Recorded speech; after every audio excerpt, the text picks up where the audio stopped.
Okay, today we are to discuss about music. Is it not true that we every day take in music almost as if for granted? We just take all the emotions it gives us and all the happiness, all the sadness, all the emotions it gives us as just for taken?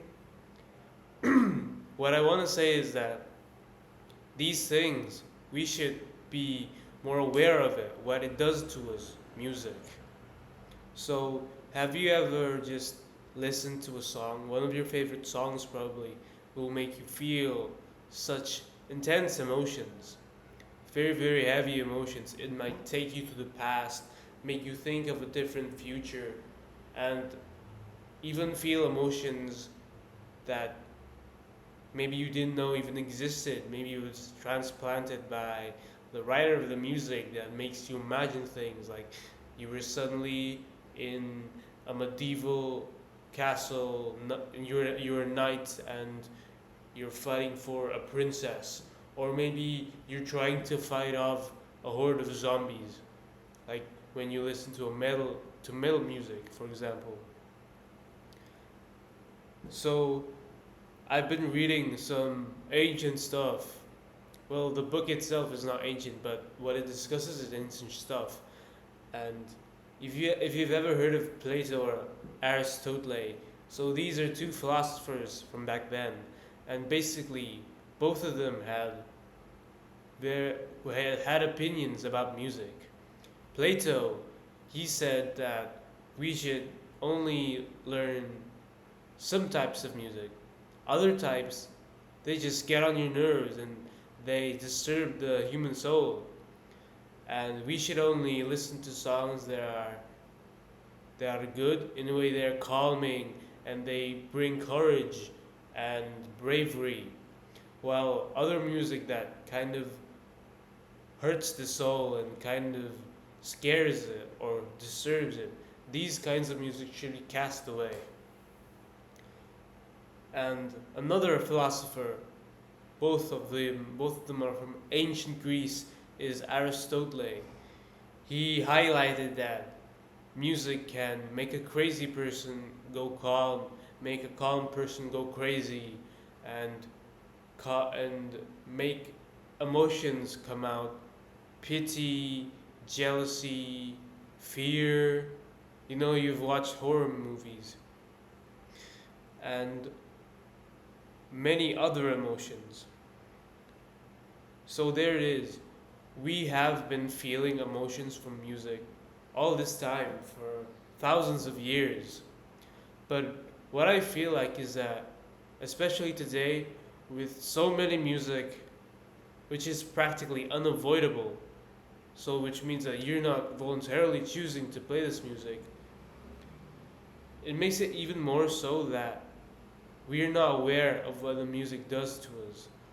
We we're also aware of the other things, like we all know how watching YouTube and the YouTube Shorts and TikTok, we all know the importance of being aware of what we're watching. You know, sometimes we're watching brain rot and like, wait a minute, what I'm watching is brain rot. Why am I watching this? Maybe I'm bored. Maybe my feelings are I'm just stressed out about something and I want some kind of distraction. So things like impulses, things like what we do, especially with our phones, with the internet, we're kind of aware of this. We already know that we have to be aware of what we're doing. But when it comes to music, we all just take it in and just, in a sense, enjoy the feelings that come out of playing this music or listening to music. I think that we should also practice awareness to the music we hear, because the emotions they elicit out of us, we have to at least know what they are, because some music, they make me hyped up, like for example, you know, Kanye's Better Faster Stronger, like better faster stronger, da da da da da now, da da, that makes me so hyped up. But for example, back then in high school, I was kind of suicidal. I wanted to just, wake up and just not exist.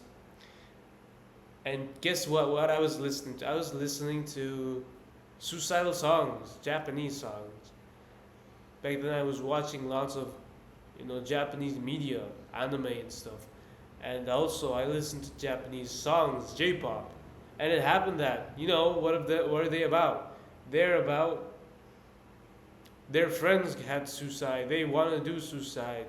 They're trying to stop other people from suicide. Now, it is true that I don't understand most of the lyrics, but guess what? The melody is kind of seeping through the music. It seeps through me, and that me not being aware of that is kind of just letting these emotions into me, not knowing what they're doing to me, what they mean, what they're trying to do, because obviously people will make music based on their feelings, and that is rather beautiful, is it not? But we have to be aware that, for example, this music is about suicidal people. So obviously, if you listen to suicidal music, you're gonna get suicidal too if you're not prepared.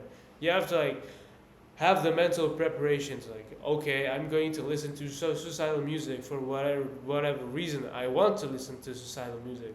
I just want to listen to it. I like the melody. Maybe I want to get a deeper understanding of the suicide. But imagine if I didn't do that. I would be just like, yeah, maybe I should just kill myself right now. That is not good. And if I would meet, if I had the chance to meet my younger self back in high school, I would tell him, stop listening to that shit. At least not right now. I'd give him, if he wants to listen to music, I'd give him, some Kanye or whatever. Or, some music that'll hype me up. Maybe not rap, maybe even other kinds of J-pop. There's plenty of J-pop that's about moving forward, cherishing the happy things in your life. Yes. So I want you to feel the emotions that you feel.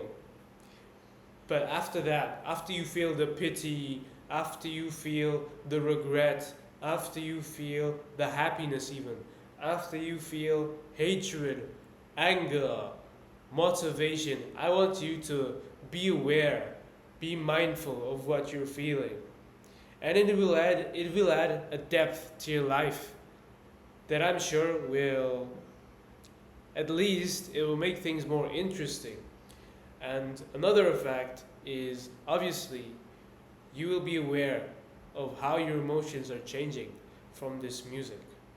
So be aware, know what you're feeling, and even more so, know what the music is trying to convey, how it is conveying it, and how it will affect your emotions. And I'm sure, yeah, that's good stuff.